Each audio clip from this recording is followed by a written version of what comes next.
আসসালামু আলাইকুম রহমতুল্লাহি ওবরকাতুহ। সম্মানিত দর্শক, আমেরিকা এবং ইরানের যুদ্ধ এখন রীতিমতো বুমেরাং হয়ে পড়েছে। আমেরিকাতে রীতিমতো ত্রাহি ত্রাহি অবস্থা তৈরি হয়ে গেছে বিশ্ব জনমত ট্রাম্পের বিরুদ্ধে, এবং আমেরিকার জনগণ রীতিমতো ফুঁসে উঠেছে। ক্ষমতা নেয়ার পর থেকে সে যে সকল পাগলামি করছে, যে সকল সিদ্ধান্ত নিচ্ছে, যার ফলে আমেরিকার জনগণ রীতিমতো অতিষ্ঠ। এই যে বিভিন্ন দেশে ট্যাক্স বসিয়ে তিনি বিশ্বকে অশান্ত করতে গিয়ে আমেরিকান জনগণের উপর যে জুলুম তিনি শুরু করেছেন, তার ফলে আমেরিকার যে অর্থনীতি রীতিমতো ভেঙে পড়েছে। এখানে সরকার ট্যাক্স গ্রহণ করছে, বোঝার চেষ্টা করুন। যেমন ধরুন, বাংলাদেশ থেকে যে গার্মেন্টসে যাচ্ছে সেগুলোর উপর ট্যাক্স ছিল 15%। এখন এই 15% ট্যাক্সকে তারা এটিকে যখন 36% করলো প্রথমে, তারপর এটাকে নামিয়ে 20% করলো। এখন এই যে 20% ট্যাক্স কারা দিচ্ছে? আমেরিকার জনগণ দিচ্ছে। আমাদেরকে ক্ষতি করতে গিয়ে মূলত তারা আমেরিকার জনগণের উপর ট্যাক্স বসাচ্ছে, আর সেই ট্যাক্স দিয়ে সে সরকারের যে রাজস্ব খাত, সরকারের যে দেনা, এগুলো তারা পরিশোধ করছে এবং রাজস্ব খাতের সমন্বয় করছে। এর ফলে কি হলো? আমেরিকার জনগণ তো খুশি হওয়ার কথা না। ধরুন এখন বাংলাদেশে আমরা চায়না থেকে সস্তায় মালামাল আনি, বিভিন্ন পণ্য সামগ্রী আনি, বা জাপান থেকে আমরা গাড়ি আনি, ভারত থেকে আমরা তুলে আনি, চাল ডাল আটা ময়দা আনি। এখন আমাদের সরকার ভারতের সাথে জিদ করে ভারতীয় পণ্যের উপরে এন্টি ডাম্পিং করে এখন যে শুল্ক আছে সেটাকে দ্বিগুণ করে দিল। ফলে কি হলো? ভারত থেকে চাল ডাল আটা ময়দা যা কিছু আসছে এগুলোর দাম দ্বিগুণ হয়ে যাবে। যারা আমদানি করক তাদেরকে বেশি ট্যাক্স দিতে হবে, আর যারা ক্রেতা তাদেরকে পকেট খালি করে সেই মালামালগুলো কিনতে হবে। আমাদের যারা অভাবী লোকজন, তারা আগে যেখানে 1 কেজি খেত, তারা পরবর্তীতে আধা কেজি খাবে। ফলে পুরো বাংলাদেশে যে একটা ত্রাহি ত্রাহি অবস্থা তৈরি হয়ে যাবে, ঠিক একই অবস্থা কিন্তু আমেরিকাতে এখন ঘটছে। ফলে বিশ্বকে শাস্তি দিতে গিয়ে মূলত আমেরিকার জনগণকে সে অস্থির করে ফেলছে। সরকারি কর্মকর্তা বা যারা ট্রেজারি ডিপার্টমেন্টে রয়েছে, রাজস্ব বিভাগে রয়েছে, ব্যাংকিংয়ের সাথে যারা আছে, কাস্টমসের সাথে যারা আছে, তারা হয়তো খুশি, ধনীরা খুশি, কিন্তু সাধারণ যারা আমজনতা তারা কিন্তু ট্রাম্পের উপর রীতিমতো বিক্ষুব্ধ এই ক্ষমতা আসার পর থেকে ট্যাক্সের বিভিন্ন ঘটনা নিয়ে।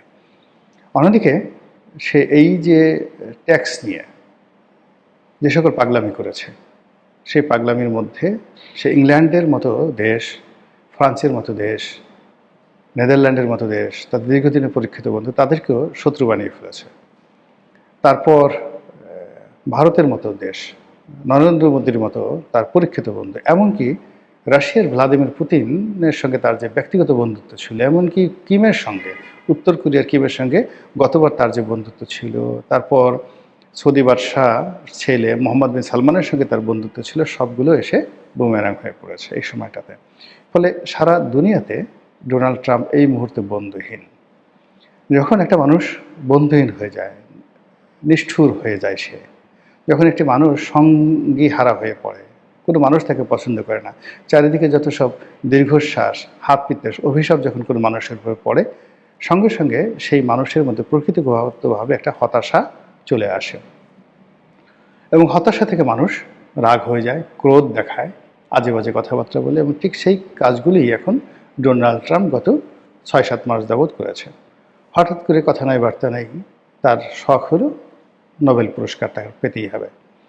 তো যখন সে নোবেল পুরস্কার পেল না, তখন সে রাগ হয়ে গেল এবং সে বলল যে পৃথিবীতে এতগুলো যুদ্ধ বন্ধ করলাম। মূলত আসলে সেই যুদ্ধগুলো শুরু করেছিল সে, পিছনে পিন দিয়ে যুদ্ধগুলো শুরু করে আবার সেই যুদ্ধগুলো সে বন্ধ করেছে। প্রথম দফা ইরানের সাথে ইসরায়েলের সাথে যে যুদ্ধ হলো 12 দিন, সেই যুদ্ধ সে বন্ধ করে দিল জোরাজুরি করে। পাকিস্তানের সাথে যে যুদ্ধ হলো ভারতের, সেই যুদ্ধ সে বন্ধ করে দিল। বন্ধ করে দিয়ে সে বলল যে আমাকে এখন নোবেল পুরস্কার দাও। আর সেই নোবেল পুরস্কার যখন তাকে দেওয়া হলো না, শান্তি পুরস্কার দেওয়া হলো না, সে এতটা রাগ হয়ে গেল, নোবেল কমিটিকে রীতিমতো গালাগাল, অকথ্য ভাষায়, অশ্রাব্য ভাষায় সে গালাগাল দেওয়া শুরু করলো। এবং সে বলল, যেহেতু আমি শান্তির জন্য এত কাজ করলাম, তোমরা আমাকে পুরস্কার যখন দাওনি, এখন থেকে আমি আর শান্তির জন্য কাজ করব না। যেই কথা সেই কাজ। দেনানদেনতে সে ভেনেজুয়েলাতে অপারেশন পরিচালনা করলো, করে সেখান থেকে ভেনেজুয়েলার প্রেসিডেন্ট এবং তার স্ত্রী এই দুজনকে বন্দি করে নিয়ে আসলো। কি অভিযোগ? তারা মাদক চোরাচালানি করে এবং ভেনেজুয়েলাকে তারা মাদকের ট্রায়াঙ্গল রুট হিসেবে ব্যবহার করে সেই মাদক তারা আমেরিকাতে রপ্তানি করে এবং স্বামী স্ত্রী দুজনেই মাদক ব্যবসা করে। এর চেয়ে হাস্যকর, মানে এর চেয়ে জঘন্য, মানে রাষ্ট্র ক্ষমতায় থেকে বাংলাদেশের মতো একটা ছোট রাষ্ট্র বা ভুটানের মতো একটা ছোট রাষ্ট্র, এ দেশের প্রেসিডেন্ট এবং তার স্ত্রী মাদক ব্যবসার সাথে জড়িত হবে, এটাও কল্পনা করা যায় না।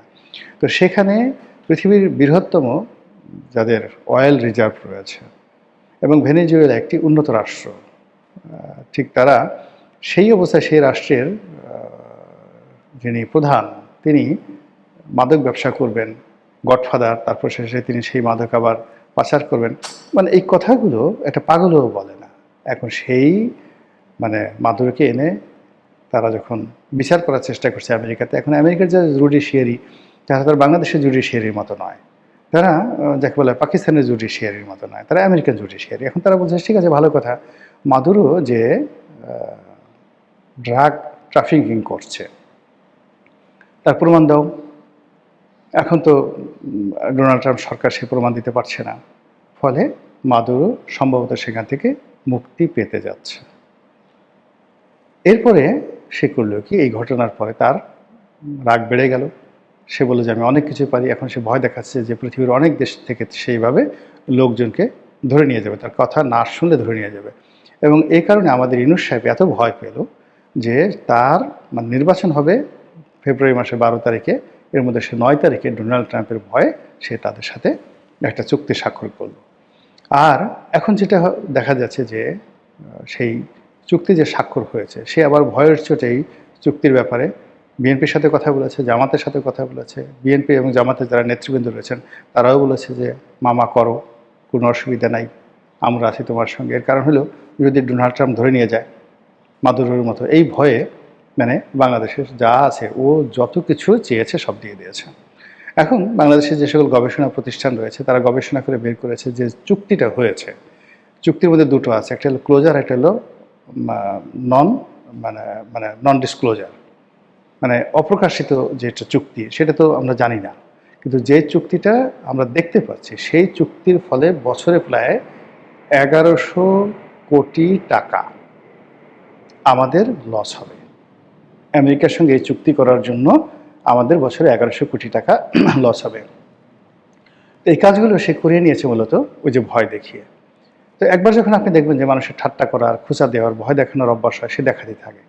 এরপর সে ডেনমার্কে ভয় দেখালো যে ডেনমার্কের যে ভূখণ্ড গ্রিনল্যান্ড সে সেটা কিনে নেবে, সে সেটা দখল করে নেবে, আর যদি সে মানে ডেনমার্ক সেটা তাকে স্বেচ্ছায় না দেয় তাহলে সে শক্তি প্রয়োগ করবে।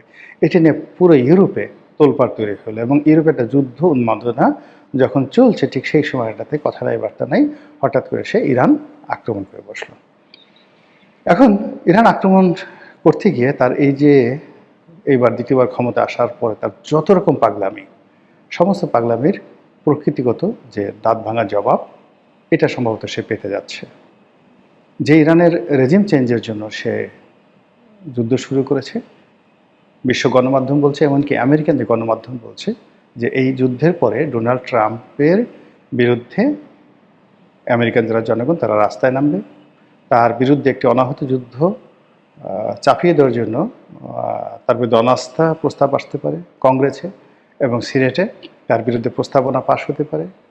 এমনকি যদি সে বিক্ষুব্ধ আমেরিকানদের হাতে নিহত হয়, জন এফ কেনেডির মতো, কিংবা সেই আব্রাহাম লিঙ্কনের মতো আততায়ীর হাতে নিহত হয়, তবু আমরা কিন্তু আশ্চর্য হব না।